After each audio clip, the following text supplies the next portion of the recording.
എല്ലാവർക്കും ഒരുപോലെയൊന്നും അല്ലെന്നേ ദൈവാനുഭവം കിട്ടുന്നത്. എല്ലാവർക്കും ഒരുപോലെയൊന്നും അല്ല. ഒരേ ഗ്രൂപ്പ് ഒരുമിച്ചിരുന്ന് പ്രാർത്ഥിക്കുന്നിടത്ത് പോലും ചിലപ്പോൾ 2-3 പേർക്ക് എന്തൊക്കെയോ അധിക ദൈവാനുഭവങ്ങൾ കിട്ടും. അധിക ദൈവാനുഭവം നിങ്ങളുടെ മെച്ചത്തെ കാണിക്കുകയല്ല, നിങ്ങൾക്ക് ദൈവം നൽകുന്ന ഉത്തരവാദിത്വത്തെ കാണിക്കുകയാണ്.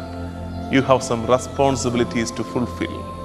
ഇനി മുന്നോട്ട് ചെയ്യേണ്ട കുറച്ച് കാര്യങ്ങളുണ്ട്. അതുകൊണ്ട് നമുക്ക് ലഭിക്കുന്ന എല്ലാ ഡിവൈൻ എക്സ്പീരിയൻസസ് പ്രാർത്ഥിക്കുമ്പോൾ ഒരു ദൈവാനുഭവം അധികമായിട്ട് കിട്ടും. നല്ല കാര്യം. അതിനെങ്ങനെ മനസ്സിലാക്കണമെന്ന്? അതിനെങ്ങനെ മനസ്സിലാക്കേണ്ടത്? ഞാൻ എന്തോ ഇനിയും ചെയ്യാനുണ്ട്, എനിക്കെന്തോ റെസ്പോൺസിബിലിറ്റീസ് കർത്താവ് തരാൻ ഉദ്ദേശിക്കുന്നുണ്ട്. അല്ലാതെ ഞാനെന്തോ മെച്ചപ്പെട്ടവനാണ്, എനിക്കെന്തോ വലിയ പ്രിവിലേജ്, അങ്ങനെയല്ല.